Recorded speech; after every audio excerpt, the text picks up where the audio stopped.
नमस्कार दोस्तों, आप सब लोग का ऑनलाइन एग्रीकल्चर ई प्लेटफॉर्म में एक बार फिर से स्वागत है। आज हम बात करेंगे एग्रीकल्चर के इंपॉर्टेंट क्वेश्चन मैंने यहाँ बाइलिंगुअल दे रखे हैं, दोनों ही भाषाओं में।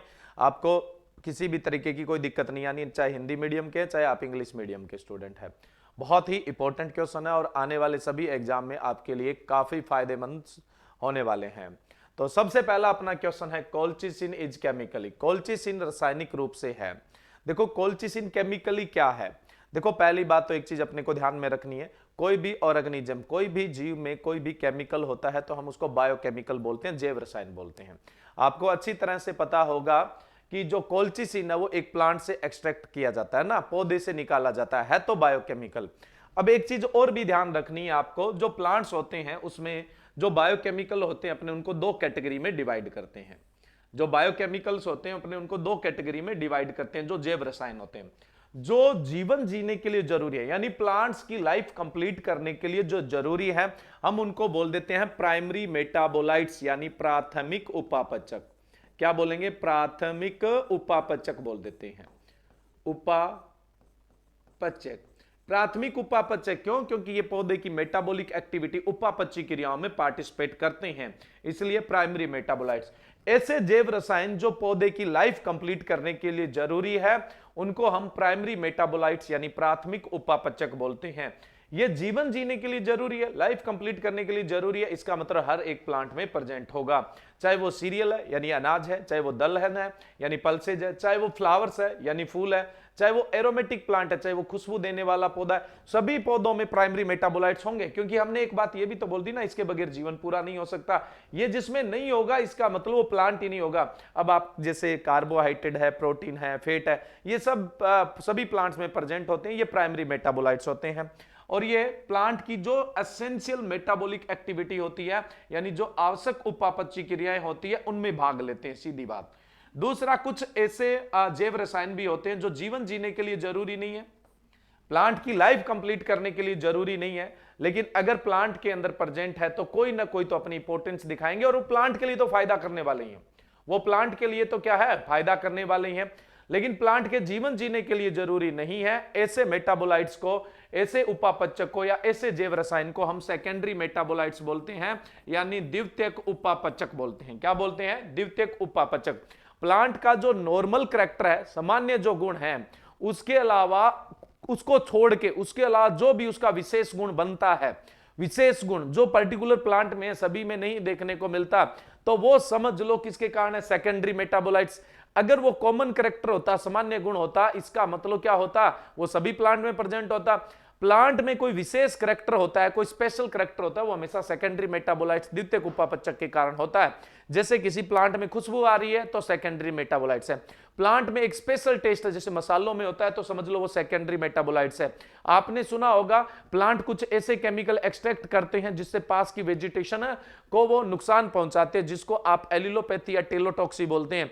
तो वो भी किसके कारण होता है? Secondary metabolites. कोई प्लांट जहरीला है तो समझ लो उसमें क्या है, सेकेंडरी मेटाबोलाइट्स। आपने कार्निवोरस प्लांट सुने होंगे, जो कीट भक्षी पौधे होते हैं, तो वो कीटों को पकड़ने के बाद उनको डाइजेस्ट कर देते हैं, वो सिर्फ उन्हीं प्लांट्स के अंदर स्पेशल जो जैव रसायन है वो है, तो वो भी क्या है, सेकेंडरी मेटाबोलाइट्स। प्लांट का एक स्पेशल कैरेक्टर जो सभी प्लांट में नहीं होता है और किसी न किसी बायोकेमिकल की वजह से हो, तो वो हमेशा ही सेकेंडरी मेटाबोलाइट्स के कारण होगा। ठीक है, तो कोल्चिसिन एक सेकेंडरी मेटाबोलाइट्स है।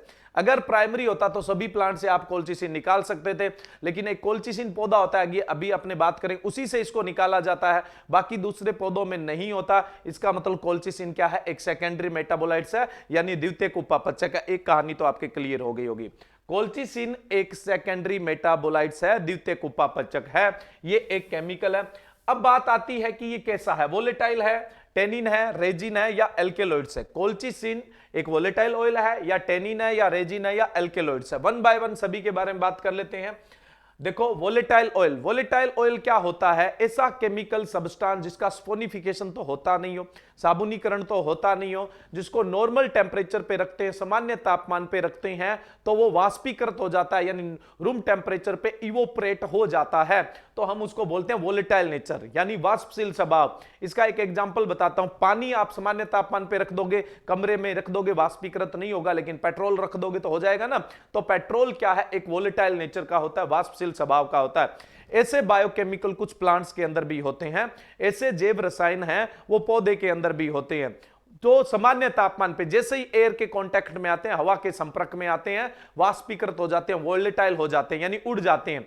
अब कोई चीज वोलेटाइल होगी तो वो फैलेगी, विसरित होगी, स्वाभाविक सी बात है। आपने पेट्रोल है बोतल में बंद कर रखा है, अगर नहीं देखेंगे तो नहीं पता चलेगा कि यहां पे पेट्रोल है, लेकिन हम बोतल खोल के छुपा के रख दे, लेकिन पता चल जाएगा कि यहां पे कोई पेट्रोल है। कैसे पता चला? वो वाष्पीकृत होगा, वोलेटाइल होगा। तो वाष्पीकृत होगा तो विसरित होगा, यानी डिफ्यूज होगा। डिफ्यूज होगा तो हमारे नाक तक उसकी जो एरोमा जो भी उसकी ऑर्डर है वो पहुंचेगी, जो भी गंध है उसकी वो हमारे नाक तक पहुंचती है। तो प्लांट्स में भी क्या है, ऐसे बायोकेमिकल्स होते हैं जो वोलेटाइल यानी वाष्पशील स्वभाव के होते हैं। तो जाहिर सी बात है वो डिफ्यूज होते हैं, विसरित होते हैं, और वो विसरित होते हैं तो हमारे नाक तक उनकी जो ऑर्डर है यानी गंध है वो आती है। अगर गंध अच्छी है तो सुगंध है, और बुरी है तो क्या हो जाएगी, दुर्गंध है। जो ऑर्डर हमारे नाक तक आती है, अच्छी है तो एरोमा है, बुरी है तो क्या हो जाती है, स्मेल हो जाती है। अब जितने भी एरोमेटिक प्लांट्स होते हैं, सुगंधित पौधे होते हैं, उनके अंदर वो सुगंध का गुण होता है, या सुगंध के पीछे जो बायोकेमिकल जैव रसायन होता है वो हमेशा कैसे स्वभाव का होता है, वोलेटाइल नेचर का होता है, जो एक ऑयल के रूप में होता है, तेल के रूप में होता है। तो जितने भी सुगंधित पौधे हैं उनसे एरोमा जब निकालते हैं, सुगंध जब निकालते हैं, तो किस फॉर्म में निकाली जाती है, वाष्पशील तेल, वोलेटाइल ऑयल के रूप में निकाली जाती है। जैसे आपसे पूछ लेते हैं कि गुलाब के अंदर जो रोजा डेमेशियाना है, जिसको आप चेती गुलाब या बुल्गेरियन गुलाब या दसमक गुलाब के नाम से जानते हैं ना, तो उसके अंदर वोलेटाइल ऑयल परसेंटेज कितना? बहुत फेवरेट क्वेश्चन है और बहुत बार पूछा जाता है। आप आंसर देते हो कि 0.04%, यानी वोलेटाइल ऑयल कितना है? वोलेटाइल ऑयल कौन सा है? जो सुगंध का कारण है, वहां पे वो वोलेटाइल ऑयल है। यानी सुगंध किस रूप में है? वोलेटाइल फॉर्म में। अब सोचो किसी पौधे से सुगंध विसरित ही नहीं होती, वोलेटाइल ही नहीं होती, तो आपके नाक तक ही नहीं आती, फिर वो सुगंध आती कैसे? नहीं आती ना। तो जितने भी सुगंधित पौधे होते हैं उनमें जो सुगंध आती है वो वोलेटाइल फॉर्म में होता है, कंपाउंड। अब मैं बात करूं मसालों की, तो मसालों में भी तो खुशबू आती है सबके अंदर। इसका मतलब मसाले के अंदर जो मसाले वाला गुण है, जो साथ में एरोमा भी देता है। देखो मसाला टेस्ट और एरोमा दोनों देता है, स्वाद और सुगंध दोनों देता है। तो मसाले के अंदर भी जो सुगंध का गुण है वो किसकी वजह से होता है? वोलेटाइल ऑयल की वजह से ही होता है। तो एरोमेटिक जितने भी प्लांट है, सुगंधित जितने भी पौधे हैं, स्पाइसेस मसाले वाले जितने भी पौधे हैं, उनके अंदर जो सुगंध और मसाले का गुण है वो किसके कारण होता है? Volatile oil. और वोलेटाइल ऑयल सेकेंडरी मेटाबोलाइट्स होता है। वोलेटाइल ऑयल क्या होता है? सेकेंडरी मेटाबोलाइट्स होता है, द्वितीयक उपापचक होता है। हमेशा ध्यान रखना। टेनिन कॉम्प्लेक्स फिनोलिक कंपाउंड्स होते हैं। ये टेनिन क्या है? एक कॉम्प्लेक्स फिनोलिक कंपाउंड होता है, यानी जटिल फिनोलिक जो फिनोलिक पदार्थ होता है ये, है ना। इसको हम फिनोलिक एसिड भी बोल सकते हैं, ठीक है। सॉरी, फिनोलिक एसिड बने होते हैं, इसलिए हम इनको एक तरह से बोल सकते हैं कि ये फिनोलिक एसिड के टाइप होते हैं। तो ये एक जटिल फिनोलिक कंपाउंड होता है, यानी कॉम्प्लेक्स फिनोलिक कंपाउंड होता है। और जो टेनिन शब्द है वो जर्मन भाषा के ताना से आया हुआ है, TANNA, है ना, ताना से आया हुआ है। जर्मन भाषा का ताना शब्द होता है, उससे टेनिन बना हुआ है। और टेनिन क्या होते हैं? ये जो फिनोलिक केमिकल्स होते हैं उनका एक समूह होता है और जटिल समूह होता है, यानी कॉम्प्लेक्स नेचर के होते हैं। अपने फिनोलिक एसिड कंपाउंड भी इनको बोल सकते हैं, और टेनिन को टेनिन एसिड भी बोला जा सकता है। टेनिन को टेनिन एसिड भी बोला जा सकता है। और टेनिन जर्मन भाषा के टाना से आया हुआ है, जिसका मतलब होता है ओक। जिसका मतलब क्या होता है? ओक, आक बोलते हैं ना जिसको अपने, तो उसकी उसमें जनरली आपको देखने को मिल जाता है कि टेनिन देखने को मिलता है। बाकी आप पढ़ते हैं कि जो बहुत सारे प्लांट है, जैसे बील पत्तर की छाल में आप पढ़ते हैं कि टेनिन देखने को मिलता है, या आंवला के फ्रूट है उसके अंदर आपको टेनिन देखने को मिलता है, या फिर कच्चे जो फ्रूट होते हैं उनके अंदर भी टेनिन होता है। बाद के अंदर ये क्या होता है? हाइड्रोलाइसिस हो जाता है, यानी खत्म हो जाता है। कच्चे फ्रूट में कड़वापन जो होता है वो किसकी वजह से देखने को मिलता है? टेनिन। लेकिन आंवला पकने के बाद भी उसमें टेनिन रहता है, इसलिए उसमें आपको कड़वापन, या जिसको मैं कसेलापन बोल सकता हूं।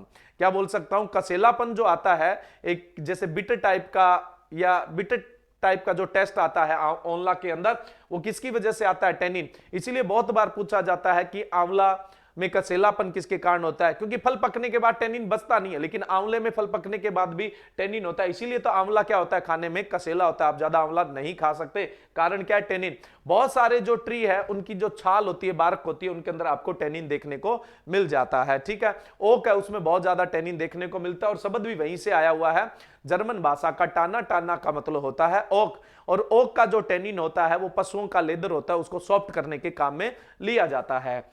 नेक्स्ट है रेजिन। रेजिन जो है, जैसे लाख है, वो भी अपने आप में क्या है? रेजिन है। बहुत सारे एनिमल्स और बहुत सारे जो प्लांट है उनसे एक सिक्रेशन निकलता है, यानी एक स्त्राव निकलता है जो ऑर्गेनिक होता है, स्पोनिफिकेशन नहीं होता है उसका, साबुनीकरण जिसका नहीं होता है, ब्राउन से ब्लैक, ब्राउन से ग्रे से कलर का होता है, जिसको आप क्या बोलते हैं? रेजिन बोलते हैं। ठीक है, ये कई बार क्या है? फ्लेमेबल नेचर का भी होता है, ज्वलनशील प्रकृति का भी देखने को मिलता है। डी ऑप्शन है अपना एल्केलॉइड्स, और कोल्चिसिन एक एल्केलॉइड्स है। कोल्चिसिन क्या है? एक एल्केलॉइड्स है।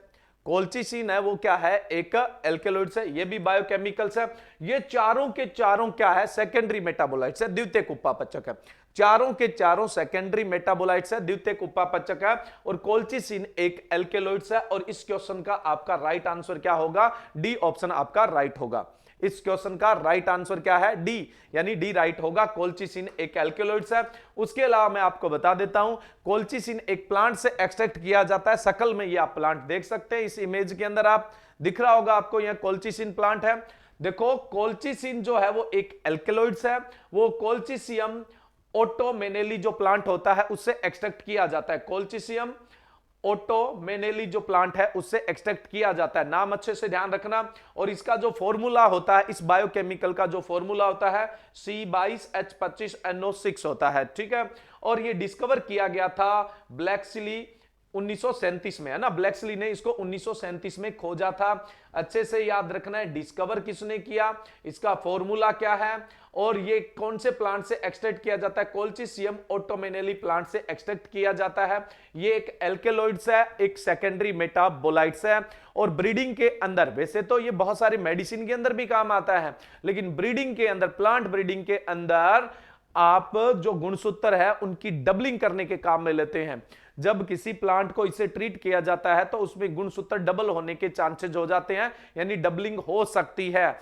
जिस समय ट्रिटिकेल यानी जो मानव निर्मित पहला अनाज बनाया गया था तो उसके अंदर डबलिंग किससे की गई थी? कोल्चिसिन से। तो बहुत सारे प्लांट के अंदर गुणसूत्र को डबल करने के लिए किसका ट्रीटमेंट दिया जाता है? कोल्चिसिन का। कोल्चिसिन है, ये डबलिंग का काम करता है, और किस तरह से डबलिंग करता है वो कभी हम ब्रीडिंग की क्विज के अंदर बात करेंगे। ठीक है, ये हुआ हमारा पहला क्वेश्चन। एक क्वेश्चन नहीं, यहां तो बहुत सारे क्वेश्चन हो गए ना। नेक्स्ट अगला क्वेश्चन है विंड इरोजन से रिलेटेड है। How many type of wind erosion? हवा द्वारा अपर्दन कितने प्रकार का होता है? ऑप्शन है आपके पास 2, 3, 4 और 5। बेसिकली जो सॉइल इरोजन होता है वो 3 प्रकार का होता है।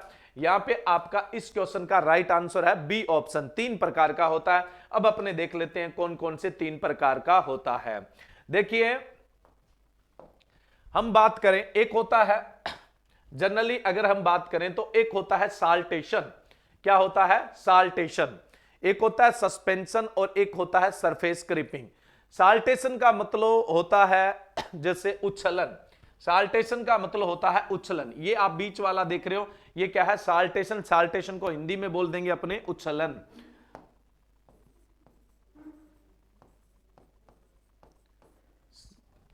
नहीं, सही नहीं लिखा ना, उच्छलन। साल्टेशन का मतलब होता है उच्छलन। आपको साल्टेशन ध्यान में रखना है। साल्टेशन क्या होता है? देखिए, पहले मैं आपको साल्टेशन या उच्छलन बताता हूं। जिन सॉइल पार्टिकल का साइज 0.1 से लेकर 0.5 mm का होता है, जिन मिट्टी के कणों का आकार 0.1 से 0.5 mm का होता है, जो न तो अधिक हल्के होते हैं न अधिक भारी होते हैं, हवा जब इनसे टकराती है तो ये उठते हैं, कुछ मतलब ऐसे उठेंगे, उछल के थोड़े दूर जाके गिर जाएंगे। हवा टकराएगी, उछलेंगे और उछल कर दूर जाके गिर जाएंगे। तो इसको बोलते हैं उछलन या साल्टेशन। क्या बोलते हैं इसको? उछलन और साल्टेशन। साइज आपको याद रखना है, उछलन और साल्टेशन का साइज क्या होता है? जो कण होते हैं मिट्टी के वो किस साइज के हैं जिनमें साल्टेशन या उछलन देखने को मिलता है? 0.1 से 0.5 mm के साइज के जो कण होते हैं उनके अंदर आपको साल्टेशन या उछलन देखने को मिलता है। ठीक है, हवा का धक्का लगा, कण इतने हल्के भी नहीं है कि बहुत लंबे टाइम तक हवा में बने रहे, इतने भारी भी नहीं है कि उछले भी नहीं, उछले और थोड़ी दूर पे गिर गए, यह है साल्टेशन। ठीक है, इससे अगर बड़ा कण है, अगर इससे बड़े साइज का कण है यानी 0.5 mm से बड़े साइज का कण है, तब क्या होगा? हवा इसके लगेगी, लेकिन भारी होने की वजह उछलेगा नहीं, लेकिन थोड़ा धक्का खा के आगे चला जाएगा, फिर आगे चला जाएगा, यानी मिट्टी के साथ रगड़ खाता हुआ चला जाएगा। इसको हम बोलते हैं क्रीपिंग या सरफेस क्रीपिंग बोलते हैं, या हिंदी में बोल देते हैं अपने इसको स्तय सर्पण। क्या बोलते हैं अपने? स्तय सर्पण बोल देते हैं। यानी जो क्रीपिंग है या सरफेस क्रीपिंग है वो 0.5 mm से बड़े आकार के कणों में देखने को मिलता है। दूसरा प्रकार है अपना सरफेस क्रीपिंग यानी स्तय सर्पण। एक प्रकार कौन था? साल्टेशन यानी उछलन। और जो 0.1 mm से छोटे साइज के कण होते हैं यानी बहुत छोटे साइज के कण होते हैं, उनमें हवा लगती है और वो हवा के साथ उछल जाते हैं और बहुत लंबे समय तक हवा में बने रहते हैं, जिसको हम सस्पेंशन या फिर क्या बोल देते हैं? निलंबन। क्या बोल देंगे जिसको? अपने निलंबन बोल देंगे। ये मिट्टी में बहुत लंबे समय तक बने रहते हैं। जैसे धूल के कण हैं तो वो क्या है तो मिट्टी के कण, वो सस्पेंशन के रूप में, निलंबन के रूप में मिट्टी में बने रहते हैं। तो आप समझ गए, जो हवा द्वारा सरण होता है, विंड इरोजन होता है, वो कितने टाइप का है? 3। आपको एक ही याद रखना है, कौन सा? साल्टेशन। साल्टेशन होता है 0.1 से 0.5 mm का। इससे बड़े कणों में सरफेस क्रीपिंग होती है और इससे छोटे कणों के अंदर सस्पेंशन होता है यानी निलंबन होता है। क्लियर है? कोई दिक्कत इसमें? तो जो वायु द्वारा सरण होता है वो कितने प्रकार का होता है? 3 प्रकार का होता है। एक चीज अब आपको ध्यान रखनी है, जब मिट्टी के कण उछलते हैं तो आपस में टकराते हैं, है ना? आपस में टकराते हैं और टकराने की वजह से वो डैमेज भी होते होंगे, क्षतिग्रस्त भी होते होंगे, जिसको हम क्या बोलते हैं?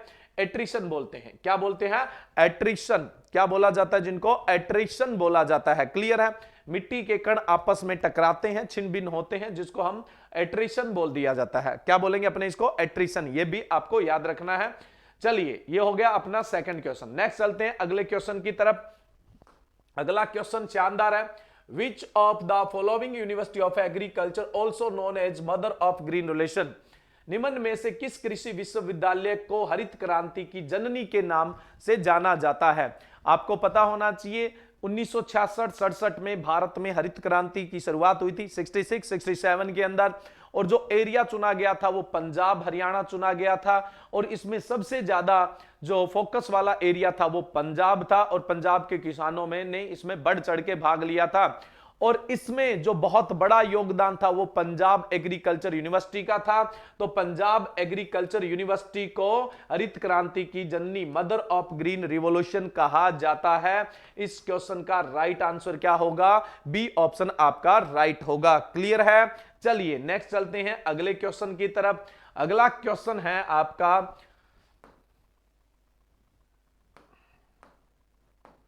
which of following type of crop are grown to supplement the yield of the main crop? मुख्य फसल की उपज के पूरक के लिए निम्न में से किस प्रकार की फसल उगाई जाती है? देखिए, इसका कहने का मतलब है कि आपने कोई फसल लगाई और उस फसल का उत्पादन बढ़ जाए, उसके लिए कोई और फसल उसके साथ लगा देते हो। यानी मेन क्रॉप जो हम लगा रहे हैं, क्रॉप ए लगा रहे हैं, वही हमारी क्रॉप है। हम सोचते हैं कि ए का प्रोडक्शन बढ़ जाए तो ऐसी बी क्या लगाएं कि वो ए का प्रोडक्शन बढ़ा दें, तो हम उस क्रॉप को क्या बोलते हैं? आपने बरसीम का खेत देखा होगा। बरसीम के अंदर लोग क्या करते हैं? सरसों के बीज डाल देते हैं। बरसीम जो है उसमें मस्टर्ड के सीड डाल देते हैं। तो बरसीम की जो पहली कटाई, तो सरसों तो ज्यादा बढ़ती है और थोड़ी उसकी मतलब फ्लावट भी ज्यादा होती है, तो बरसीम की पहली कटाई में फोडर ज्यादा मिलता है। फिर एक कटाई के बाद सरसों में फिर से फुटान हो जाता है, बरसीम में तो होना ही होना है। फिर हमें चारा फोडर ज्यादा मिलता है, फिर सरसों का फुटान होना बंद हो जाता है 2 कटाई के बाद। लेकिन बरसीम तो 5, 6, 7 कटिंग तक दे देती है नॉर्मली। तो पहली कटाई और दूसरी कटाई में फोडर ज्यादा मिला, किसकी वजह से? सरसों। आपने सरसों या सीड प्रोडक्शन के लिए नहीं लगाई है, या ऑयल सीड प्रोडक्शन के लिए नहीं लगाई है, तेल उत्पादन के लिए नहीं लगाई है, आप तो उसको बरसीम के साथ चारे के रूप में ही काट रहे हो। खेत तो बरसीम का, बस सरसों के बीज डाल दिए, चारा भी स्वादिष्ट हो गया और चारा भी ज्यादा मिल गया। तो यहां सरसों क्या कर रही है? बरसीम का उत्पादन यानी चारे का उत्पादन बढ़ा रही है। इस तरह का जो एग्जाम्पल होता है वो अयुग्मेंट क्रॉप का एग्जाम्पल होता है। अयुग्मेंट क्रॉप को हम क्या बोलते हैं? वर्दी कारक फसल बोलते हैं। क्या बोलते हैं? वर्दी कारक फसल। जो क्वेश्चन पूछा गया वो यही पूछा गया है कि जो मेन क्रॉप है या जिसको हम बेस क्रॉप बोलते हैं या मुख्य फसल बोलते हैं, उसके उत्पादन को बढ़ाने के लिए अगर कोई दूसरी क्रॉप लगाई है तो उसको हम क्या बोलेंगे? एगुमेंट क्रॉप या वृद्धि कारक फसल बोलेंगे। राइट आंसर ए है। दूसरा यहां पे दिया हुआ है कैच क्रॉप। देखो जी कैच क्रॉप क्या होती है बता देता हूं मैं। कैच क्रॉप का मतलब होता है कि मान लो कि आपने जून में फसल लगाई और वो अगस्त के शुरुआती अवस्था में ही ओले गिरने से या बाढ़ आने से नष्ट हो गई। अब अगली फसल आप लगाओगे मिड अक्टूबर में, मध्य अक्टूबर में। अभी आपके पास आधा अगस्त पड़ा है, सितंबर पड़ा है और आधा अक्टूबर पड़ा है। पहली फसल आप खो चुके हो, नष्ट हो चुकी है। तो ये बीच में थोड़ा जो कम समय बचा है, मेन क्रॉप के नष्ट हो जाने के बाद, डिस्ट्रॉय होने के बाद थोड़ा अगर कोई समय बचता है और उस समय में हम शॉर्ट ड्यूरेशन की छोटे काल की फसल लगा के पीछे जो नुकसान हुआ है उसकी कुछ भरपाई कर लेते हैं, तो उसको हम क्या बोल देते हैं?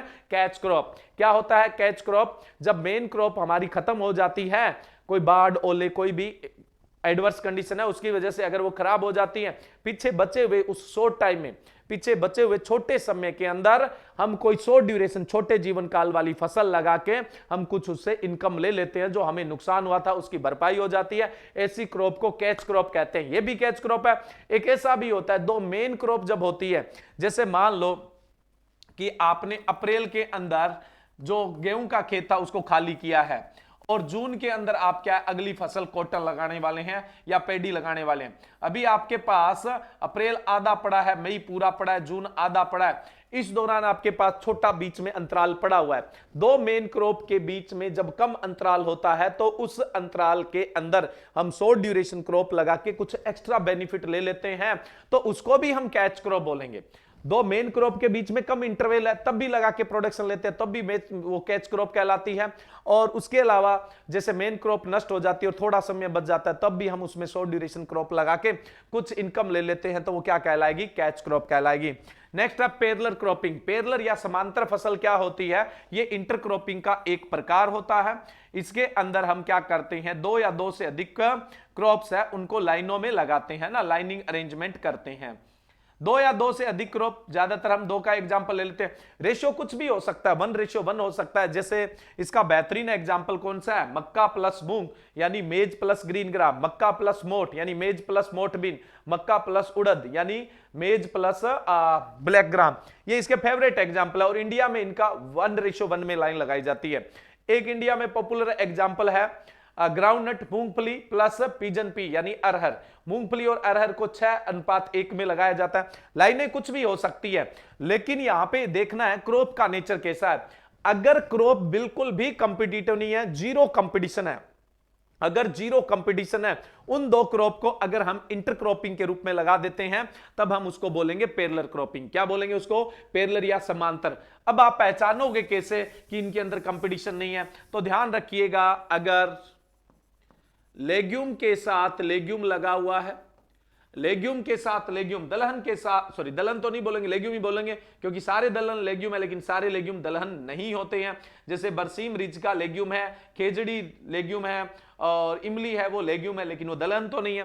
तो लेग्यूम प्लस लेग्यूम अगर आप लगाओगे तो इनमें किसी तरह का कोई कंपटीशन नहीं होगा, वो 100% पैरेलल क्रॉपिंग होगी, 100%। मैं बता देता हूं आपको, कुछ सोचने की जरूरत नहीं है। लेग्यूम प्लस लेग्यूम इंटरक्रॉप में लगा हुआ है तो वो कौन सा है? पैरेलल क्रॉप है।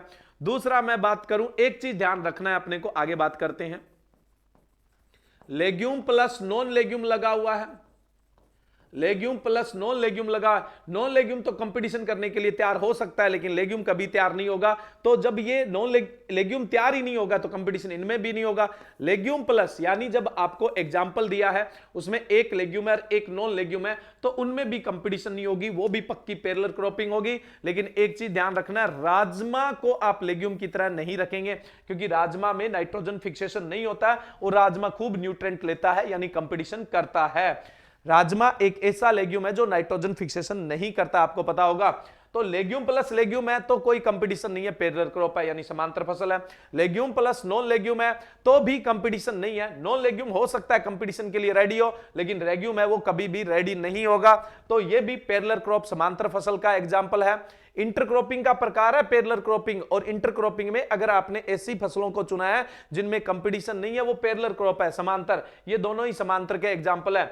लेकिन आपने अगर दोनों ही फसलें नॉन लेग्यूम लगा दी, दोनों ही फसलें आपने क्या कर दिया, नॉन लेग्यूम लगा दी, तो इनमें कुछ न कुछ प्रतिस्पर्धा, कुछ न कुछ कंपटीशन होगा। अगर इंटरक्रॉपिंग में आप ऐसी फसल लगाते हैं जिनमें चाहे हल्का फुल्का भी कंपटीशन हो, बट कंपटीशन होगा, तब आप उसको कॉम्पेनियन क्रॉप्स या सहचर फसल बोलेंगे। क्या बोलेंगे? कॉम्पेनियन क्रॉप या फिर क्या बोलेंगे? सहचर। अगर दो नॉन लेग्यूम लगी हुई है तो वो कॉम्पेनियन है। जैसे आपसे पूछ ले कि व्हीट और मस्टर्ड की इंटरक्रॉपिंग किसका उदाहरण है, यानी गेहूं और सरसों की अंतःसस्या किसका उदाहरण होता है, तो आप बोलेंगे कॉम्पेनियन क्रॉप्स का होता है। किसका? कॉम्पेनियन क्रॉप का होता है। क्लियर है? नेक्स्ट चलते हैं अपने अगला क्वेश्चन, बहुत शानदार क्वेश्चन है। Amino acid accumulated in the plants under the moisture stress condition. शुष्क क्षेत्रों में पौधों में कौन सा एमिनो अम्ल बनता है जो शुष्कता को सहन करना सिखाता है, यानी ड्रोट टॉलरेंट बनाता है। पौधों में शुष्क क्षेत्रों में ऐसा कौन सा एमिनो अम्ल बनेगा? फटाफट बताइए। ए ऑप्शन है बेटाइन, बी ऑप्शन है प्रोलिन, सी ऑप्शन है जिब्रेलिक एसिड और डी ऑप्शन है सिस्टाइन। तो देखो, शुष्क क्षेत्रों में पौधों में बनने वाला एमिनो अम्ल होता है प्रोलिन, जो पौधे में शुष्कता के प्रति सहनशीलता विकसित करता है, ड्रोट टॉलरेंट है वो डेवलप करता है। राइट आंसर कौन सा है? प्रोलिन होगा यहां पे। नेक्स्ट अगले क्वेश्चन में अपने चलते हैं। अगला क्वेश्चन है, ये एक्सटेंशन एजुकेशन का क्वेश्चन है। To get the intelligence quotient of the individual the formula will be. व्यक्ति की बुद्धि भागफल प्राप्त करने के लिए सूत्र होता है। 4 ऑप्शन है, आप देखिए कि इसमें से कौन सा ऑप्शन है वो राइट होगा। चलिए पहले थोड़ा सा बता देता हूं। क्रोनोलॉजिकल एज का मतलब होता है एक वास्तविक एज, जिसको हम ट्रू एज बोल सकते हैं या फिजिकल एज बोल सकते हैं। ठीक है, क्रोनोलॉजिकल एज का मतलब क्या है? एक वास्तविक उम्र या एक भौतिक जो शारीरिक उम्र है वो। मेंटल एज का मतलब क्या होता है? मेंटल एज को आप मानसिक आयु बोल सकते हैं या फिर आप इसको इंटेलेक्चुअल एज भी बोल सकते हैं, है ना। बुद्धिमती कितनी है, यानी बहुत सारे ऐसे लोग होते हैं कम उम्र में भी समझदार हो जाते हैं, आईक्यू लेवल अच्छा होता है, और कई बहुत बड़े होने के बाद भी गधे रह जाते हैं। तो उनकी जो बुद्धि का विकास होता है, यानी जो मेंटल एज होती है वो क्या होती है? कम होती है। तो हम किसी व्यक्ति का बुद्धि भागफल निकालना चाहते हैं, इंटेलिजेंस क्वांट्स निकालना चाहते हैं, तो इसके लिए फॉर्मूला क्या होगा?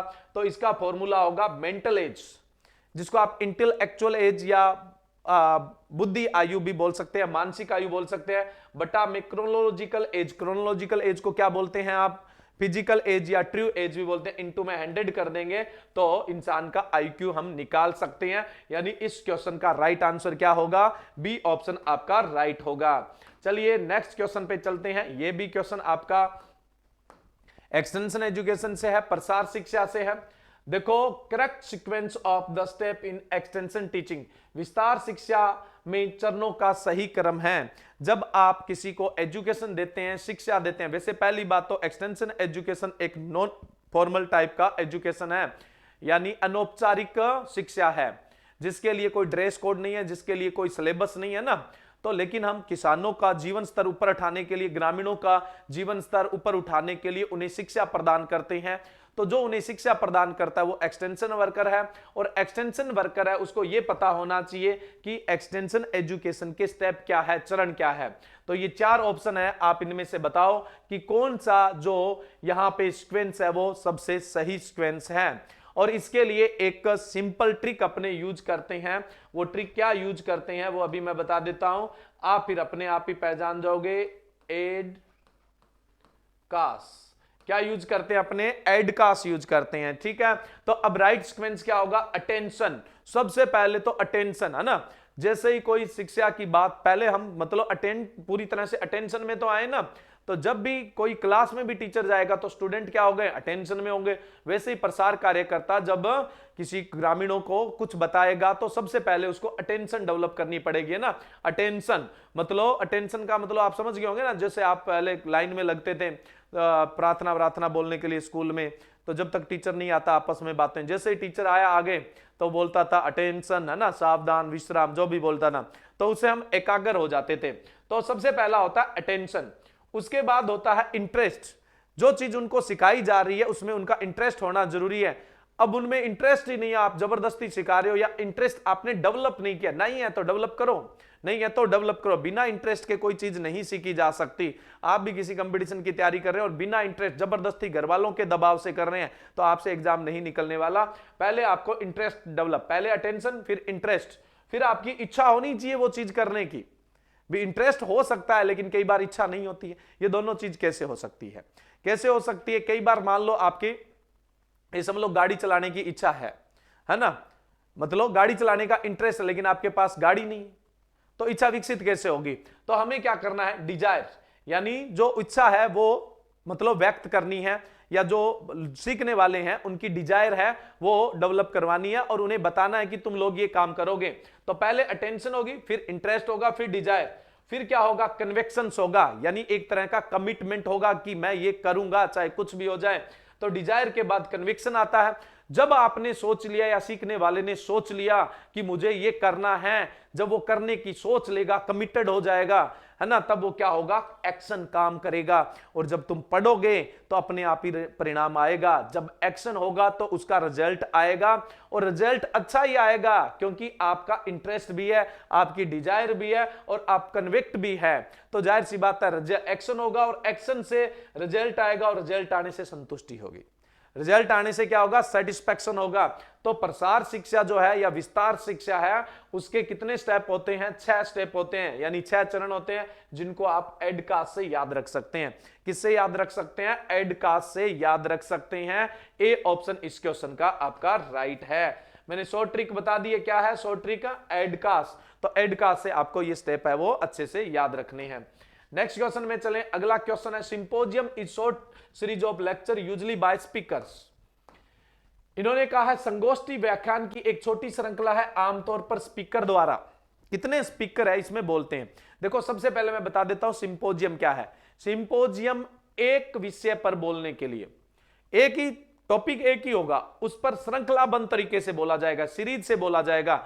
जैसे मान लो कि हम बता रहे हैं ऑर्गेनिक फार्मिंग, सबसे पहले कोई आएगा वो ऑर्गेनिक फार्मिंग के फायदे बताएगा, दूसरा आएगा वो ऑर्गेनिक फार्मिंग के प्रिंसिपल्स बताएगा, सिद्धांत, तीसरा आएगा वो ऑर्गेनिक फार्मिंग जो है उसकी प्रैक्टिस बताएगा, है ना, चौथा आएगा वो ऑर्गेनिक फार्मिंग की ट्रेडिशनल यानी पारंपरिक रूप से जो प्रैक्टिस होती है और जो मॉडर्न प्रैक्टिस है उनके बीच डिफरेंस बताएगा और उनमें से बेस्ट कौन सी है वो बताएगा। इस तरह से एक ही टॉपिक पे सीरीज से लेक्चर होते हैं, उसको हम क्या बोलते हैं, सिंपोजियम। और सिंपोजियम का मेन जो कैरेक्टर होता है, मुख्य गुण ये होता है कि उसमें स्पीकर कितने होते हैं, बोलने वाले कितने होते हैं, 2 से 5। और यहां पे यही पूछा गया है, यहां पे ये ही पूछा गया है। राइट आंसर क्या होगा, 2 से 5, ए ऑप्शन। एक होता है पैनल, पैनल में भी क्या होता है, एक ही टॉपिक पे बोला जाता है लेकिन स्पीकर कितने होते हैं, 2 से 8। पैनल पर भी एक ही टॉपिक पे बोला जाता है और स्पीकर कितने होते हैं इसमें, 2 से 8 होते हैं। एक व्यक्ति से आप संपर्क करते हो तो वो क्या होता है, इंडिविजुअल कम्युनिकेशन होता है, व्यक्तिगत प्रसार होता है। और 2 से 30 लोगों के बीच आप संपर्क करते हो तो उसको ग्रुप कम्युनिकेशन कहते हैं, यानी समूह प्रसार होता है। और 30 से ज्यादा लोगों के साथ संपर्क करते हैं तो हम उसको मास कम्युनिकेशन कहते हैं, यानी जन संपर्क कहते हैं। तो चारों ही मैंने कहीं ना कहीं ऑप्शन को आपको सेट करके बता दिया है। भी एक व्यक्ति से आप टेलीफोन पे बात करने, पर्सनल मीटिंग करने जा रहे हैं, फॉर्म पे मीटिंग करने जा रहे हैं, लेटर भेज रहे हैं, फैक्स भेज रहे हैं, तो वो इंडिविजुअल कम्युनिकेशन है, यानी व्यक्तिगत प्रसार है। 2 से 30 लोगों के बीच में अगर प्रसार की बात हो रही है कम्युनिकेशन की तो उसको ग्रुप कम्युनिकेशन कहते हैं। और 30 से ज्यादा लोगों के बीच में प्रसार की बात होती है तो वो क्या है, मास कम्युनिकेशन यानी जन संपर्क होता है। बट जो क्वेश्चन पूछा गया था उसका मैंने आपको राइट आंसर यहां दे दिया है। चलिए नेक्स्ट क्वेश्चन है, up to % of what is taught is kept in mind by the majority of pupils if the participate actively and if all these sense read, hear and seen are involved। यदि वे सक्रिय रूप से भाग लेते हैं जो श्रोता है वो सक्रिय रूप से भाग ले रहा है, ठीक है, और वो क्या कर रहा है, पढ़ रहा है, सुन रहा है और उस क्रिया को देख भी रहा है, को शामिल किया जाता है। तो अधिकांश लोग द्वारा, तो जब हम उसको बोल रहे हैं, सुन रहे हैं, साथ में बोल भी रहे हैं, सॉरी साथ में बोल क्या, साथ में हम लिख भी रहे, यहां पढ़ा, आप पढ़ भी रहे हो, साथ में मैं बोल रहा हूं, वो सुन भी रहे हो, और साथ में मान लो कि मैं आपको कुछ प्रैक्टिकली सिखा रहा हूं, तो एवरेज जो जितने भी व्यक्ति है उनको उसमें से कितना याद रहेगा। देखिए यहां आपने देखा भी है, आपने क्या है यहां पे देखा भी है, तो अब आपको कितना याद रहेगा। देखिए पहला ऑप्शन है 10 से 15%। अगर आप केवल लिखा हुआ पढ़ते तो एवरेज लोगों को 10 से 15% ही उसमें से याद रहता। आप रीडिंग कर रहे थे या सिर्फ सुनते, या तो पढ़ते या सिर्फ सुनते, तो आपको 10 से 15% ही याद रहता एवरेज लोगों में, बात है। बाकी कई तो अब विवेकानंद है, तो वो तो 100% ही याद रख लेते थे, लेकिन आप 10 से 15% एवरेज की हम बात करें तो 10 से 15% ही याद रख पाते हो जब रीडिंग करते हो और लिसनिंग करते हो, ठीक है। अगर आप क्या करते हैं, किसी चीज को देखते हैं, सिर्फ आप उसको देख रहे हैं, मतलब उसके साथ साथ सुन भी रहे हैं, पढ़ भी रहे हैं, लेकिन देख रहे हैं, तब आपको कितना याद रह जाएगा, 30 से 35%। तो यहां राइट आंसर क्या होगा, 30 से 35% आपको याद रहने वाला है। जब आप देख रहे हैं, किसी को करते हुए देख रहे हैं, तो आपको 30 से 35% याद रहने की संभावना है। लेकिन अगर आपने क्या किया, करके देख लिया खुद, पहले टीचर ने बताया देखो मैंने ये ऐसे करके ऐसे कर दिया, फिर स्टूडेंट आएगा वो भी उस वैसे का वैसा कर देगा, तो अधिकांश लोगों को 90% याद हो जाता है। तो सीखने की 3 चीजें हैं, देखो, लर्निंग बाय लिसनिंग मतलब सुनकर सीखना, लर्निंग बाय सीइंग यानी देखकर सीखना, और लर्निंग बाय डूइंग यानी करके देखना। लर्निंग बाय लिसनिंग या लर्निंग बाय रीडिंग है, उसका रिजल्ट एवरेज होता है 10 से 15%। लर्निंग बाय सीइंग यानी देखकर सीखना है, वो 30 से 35% आपको रिजल्ट देता है। और लर्निंग बाय डूइंग यानी करके जो देखना है, करके सीखना है, सॉरी करके जो सीखना है, उसका रिजल्ट कितना आता है, 90% आता है। बट इसने तो कहा है कि आप अधिकतम देख रहे हो, है ना, लेकिन करके नहीं देख रहे हो, तब आपको कितना याद होने की संभावना, एवरेज कितना, किसी को ज्यादा भी हो सकता है, किसी को कम भी हो सकता है। जो ज्यादा बुद्धिमान है, जिसका आईक्यू ज्यादा है, उसको ज्यादा याद हो सकता है, जिसका आईक्यू कम है उसको कम, लेकिन एवरेज कितना होगा, 30 से 35। बट लर्निंग बाय डूइंग का जो रिजल्ट होता है वो कितने % होता है, 90% रिजल्ट होता है। चलिए, तो आज के अपने इस सेशन में ये कुछ इंपॉर्टेंट क्वेश्चन थे जो आपके आने वाले सभी एग्जाम के लिए काफी इंपॉर्टेंट रहने वाले हैं। तो आज इतना ही, थैंक यू।